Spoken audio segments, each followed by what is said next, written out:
start with the chapter, Is Matter Around Us Pure? In the previous chapter, we had learned about what is matter, the physical properties of matter and the characteristics of matter. We had also discovered that matter exists in three states, solid, liquid and gaseous state. We found the answer to the question that whether it is possible for a substance to shift between these three states of matter. We learned about how this transition can happen and also learned about the process of evaporation. Now in this chapter, Is Matter Around Us Pure? We will try to find out what is a pure substance and what are the types of pure substances that exist. We will see what is the result that we get on mixing these pure substances. We will look for an answer if it is possible to separate the components of a mixture, and we will see what are physical and chemical changes. So let's start. What does the word pure mean? For me and you, anything that doesn't have any impurities or it is not adulterated, that substance is considered to be pure. But what is pure in scientific terms? When all the constituent particles of a substance are the same in their chemical nature, then a substance is considered to be pure. A substance consists of a single type of matter. In other words, a substance is a pure single form of matter. Most things around us are mixtures of two or more pure substances, for instance, seawater, minerals, etc. Now, coming to the next question, what is a mixture? Mixtures are constituted by more than one kind of pure matter, known as a substance. Substance is a pure form of matter. A substance cannot be separated into other kinds of matter by any physical process. Consider an example of sodium chloride or NaCl and dissolve that sodium chloride in water. Sodium chloride can be separated from water by the physical process of evaporation. What evaporation is, we have already seen that.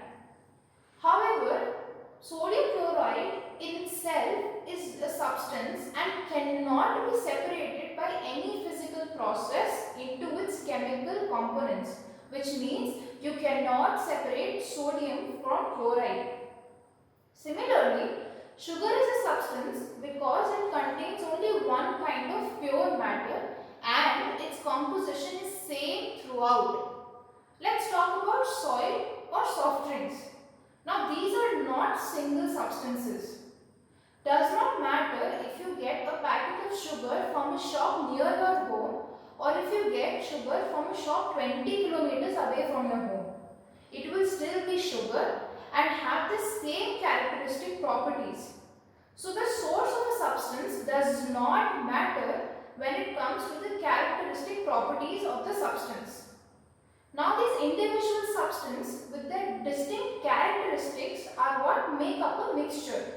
Therefore, it can be said that a mixture contains one or more than one substances. Types of mixtures. We know that different substances combine to form mixtures. We also know that all these individual substances have their own distinct properties or characteristics. Now, when these substances with distinct properties or characteristics combine to form mixtures, they give rise to different types of mixtures. Let's see what these different types of mixtures are through the following activities. Now let's move on to our activity. I need some food color, oil and ice cubes. What I'll do is, I will mix a little amount of food color in one glass. And in the other glass, I will mix some more amount of food color.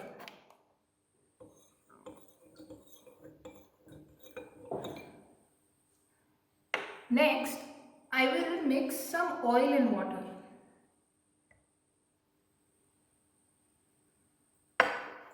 Very clearly it is visible that the food color will dissolve in the water, whereas the oil will not.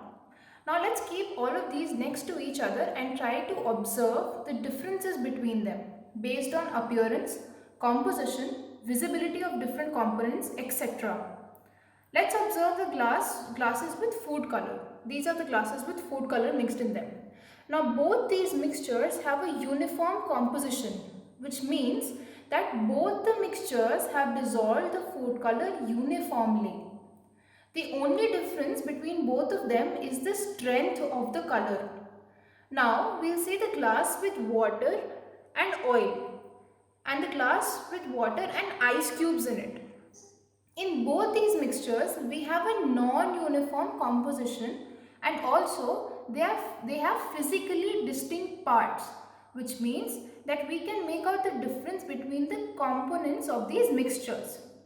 Now, the mixtures with uniform composition throughout are called homogeneous mixtures. So, our mixtures with food color dissolved in them are homogeneous mixtures. The mixtures with physically distinct parts and non-uniform compositions are called heterogeneous mixtures. So, the mixtures with oil and water and ice cubes in them are heterogeneous in nature. Now, let's try one more activity. I'll take some lemon juice, vegetable oil and flour. Next, I'll mix all these individually in the 3 different glasses of water. I'll take lemon juice, I'll mix it in the first glass of water.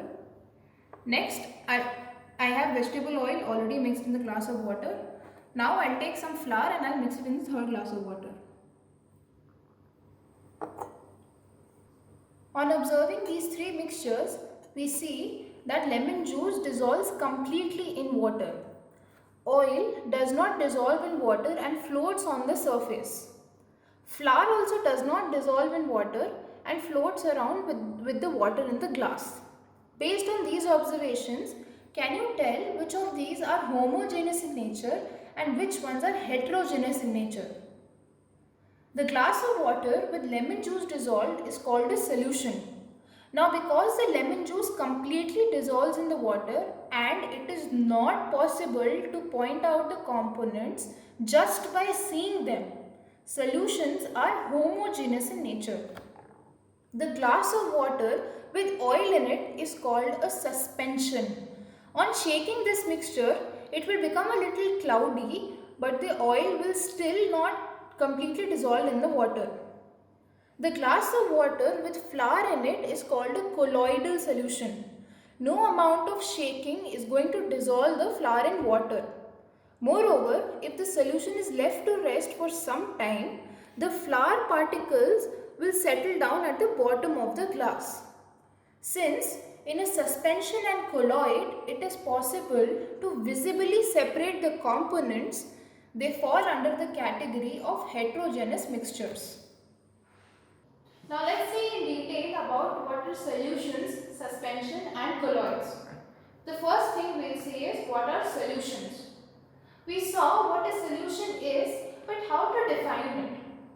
A solution is a homogeneous mixture of 2 or more substances. Now, for example, lemonade, soda water, etc. are solutions. Solutions are usually thought of a liquid containing either a solid, liquid or a gas. However, it is possible to have solutions in solids and gases also.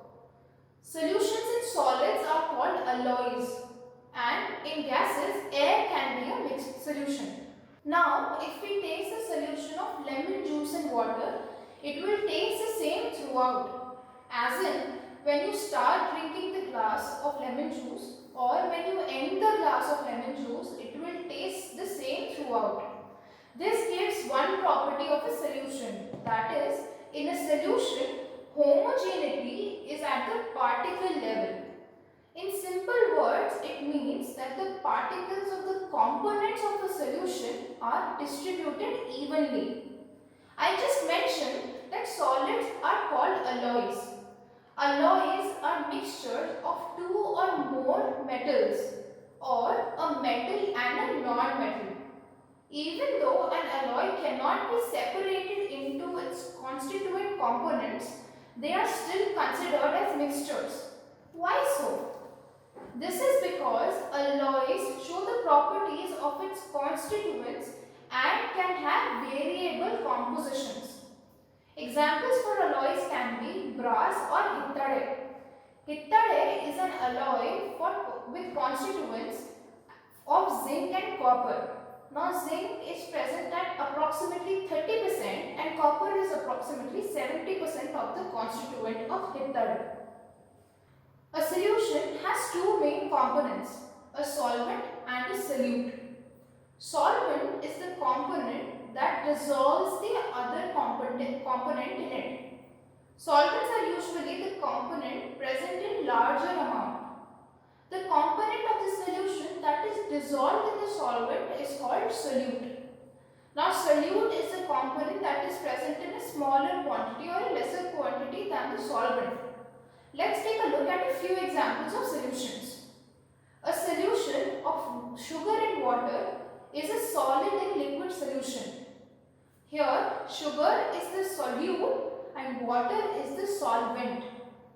Tincture of iodine. It is a solution of iodine in alcohol. Here iodine is the solid which is the solute and alcohol which is a liquid is the solvent. Aerated drinks like soda water etc. are solutions of gas in a liquid. Here carbon dioxide which is a gas is the solute and water which is a liquid is the solvent. A mixture of gas and gas can be air. Air is a homogeneous mixture of a number of gases, oxygen and nitrogen being the main two constituents. The presence of oxygen is roughly 21% and nitrogen is present at 78% in the air. The other gases are present in very small quantities. Telling a solute and solvent in a gas-gas mixture is pretty difficult.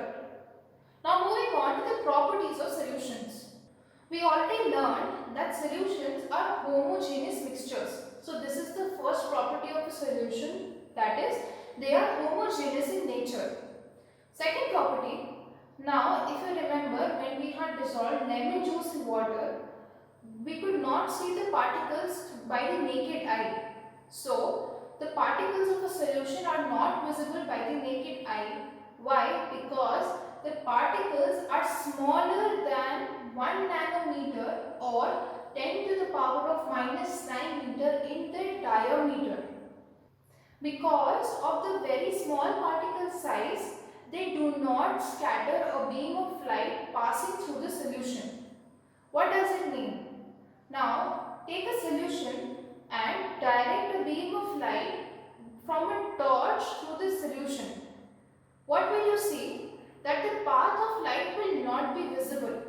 So, the particles of a solution do not scatter the beam of light. The solute particles cannot be separated by the process of filtration. Also, the solute particles do not settle down when left undisturbed, that is, a solution is stable in nature. So, we have the following properties of a solution. The first property is the solutions are homogeneous in nature. Second property, the particles of a solution are smaller than 1 nanometer or 10 to the power of minus 9 meter in their diameter. Now, because the particles are very small in size, they do not scatter a beam of light when passed through the solution. Next property is the separation of the components by the process of filtration is not possible. And the last property is that when you leave a solution undisturbed, the particles of the solution will not settle down, which means that a solution is stable in nature. Now, what is filtration? Filtration is the physical process used to separate the components of mixtures. In filtration, the solution is drained through a filter paper.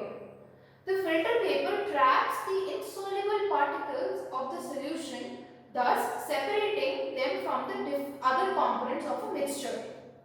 Concentration of a solution.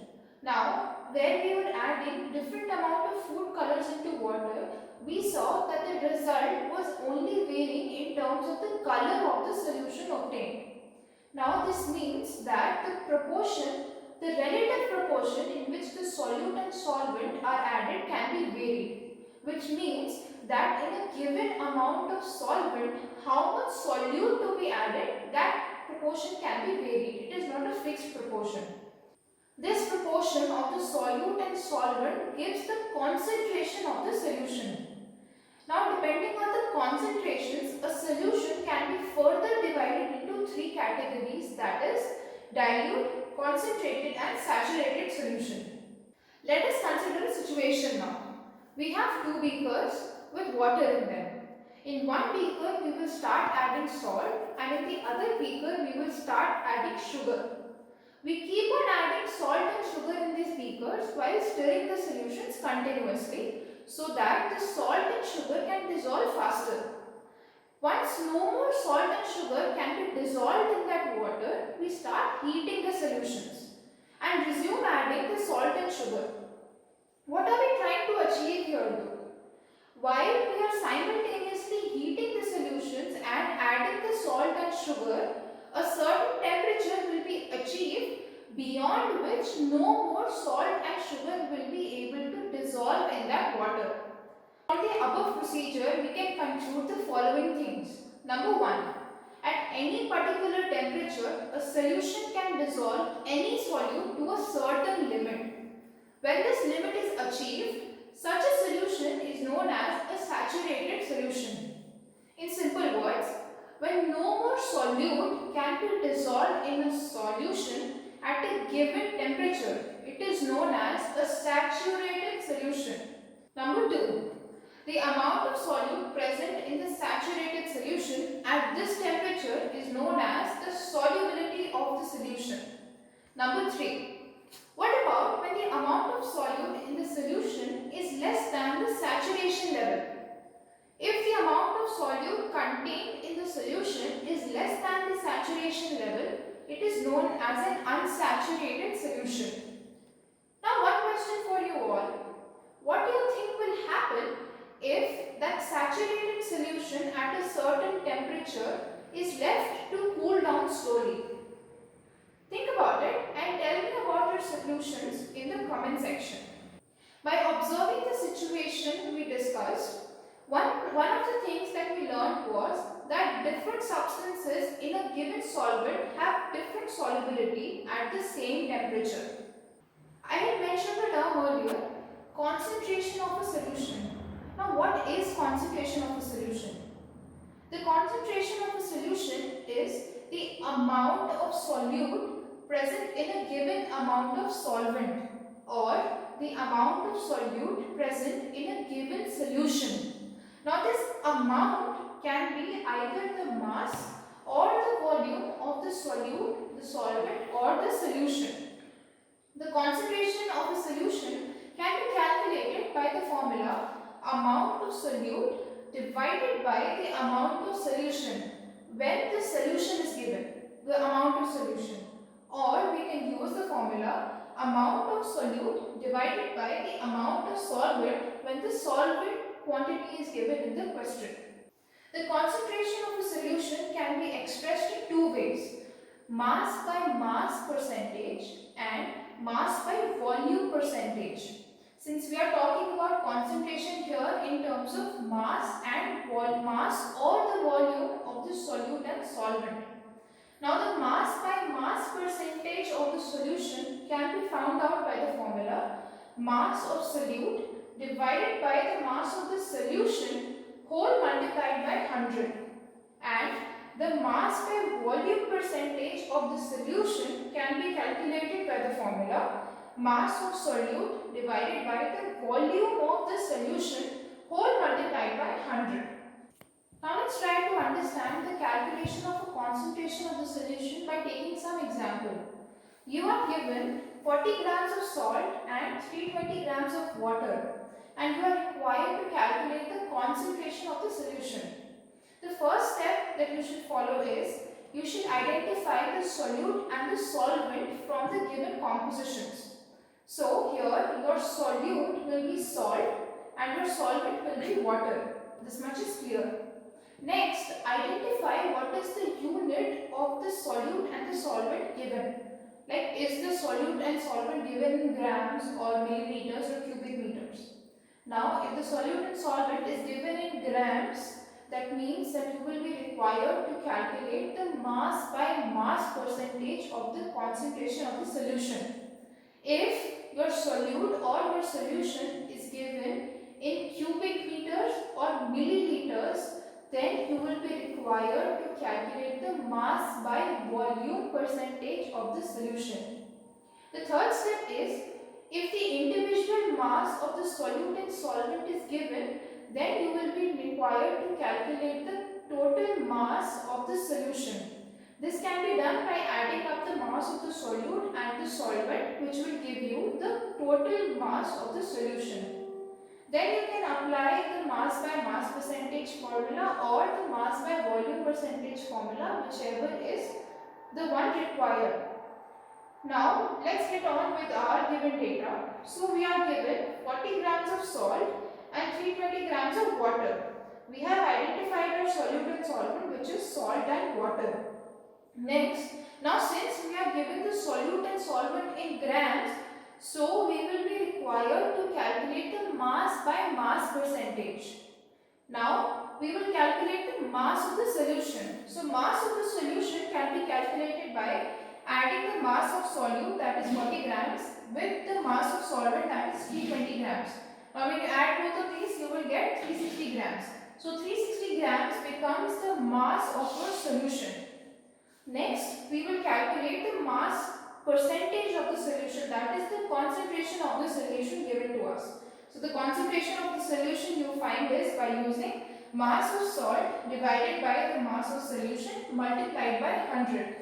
On putting the values in this formula, mass of solute is equal to 40 grams. So 40 grams divided by the mass of solution. So our mass of solution is 360 grams divided by 360 grams into 100. On solving this, you will get a value which will be equal to 11.1%. So 11.1% is the concentration of the solution which will be formed by adding 40 grams of salt into 320 grams of water. Now moving on to our next topic, that is, what is the suspension? In the activity that I had performed for you, we saw an example of suspension which was oil in water. Now how to give a general definition for a suspension? A suspension is a heterogeneous mixture in which solids are dispersed into liquids. Now the solute particles in a suspension do not dissolve. Instead, they remain suspended throughout the bulk of the liquid. Now moving on to the properties of suspension. Number 1, suspensions are heterogeneous mixtures, and we already saw that. Number 2, the particles of a suspension are big enough that they are visible by the naked eye. Number 3, now because these particles are big enough in size, they scatter a beam of light passing through them and make its path visible.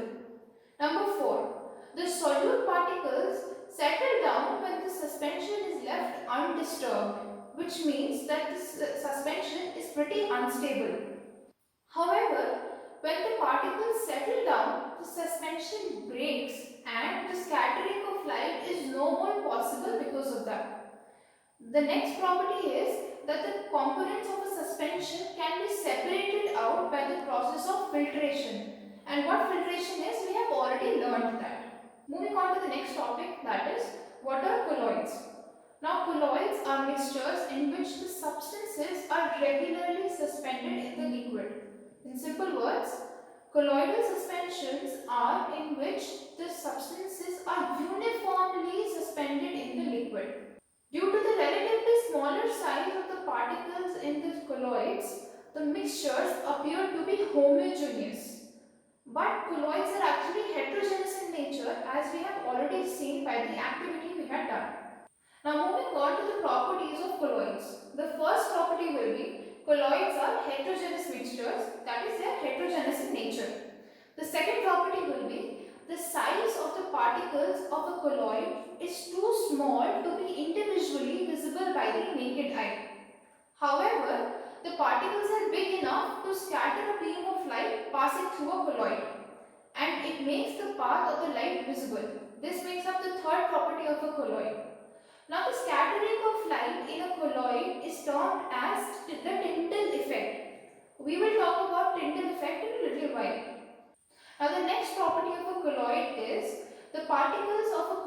colloid do not settle down when a colloid is left undisturbed, which means that colloids are quite stable.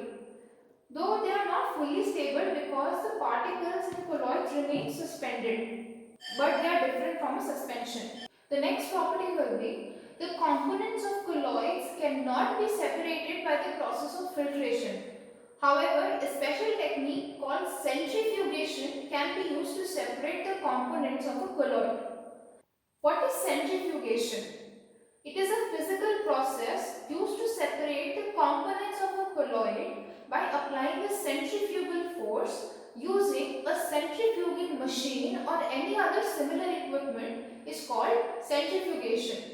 In simple words, the rotational force applied starting from the center of the container like a churning motion in order to separate the components of a colloid is called centrifugation. An example of centrifugation can be churning of milk to get butter from it. Now let's talk about what is the Tyndall effect. Tyndall effect is basically the scattering of light when it hits the suspended particles in any medium. It is only seen in colloidal solutions. So examples can be when light enters a room through a small hole, it scatters because it hits the suspended particles of dust and smoke in the air. Another example can be sunlight entering in a forest through the canopy of the trees. In a forest, mist contains tiny droplets of water which act as particles of colloid dispersed in the air. Now, since the particles in colloids remain suspended even on being left undisturbed, colloids have different names for their solutes and solvents. The solute-like component or the dispersed particles in a colloid form the dispersed phase. So, the solute-like components of a colloid are called the dispersed phase.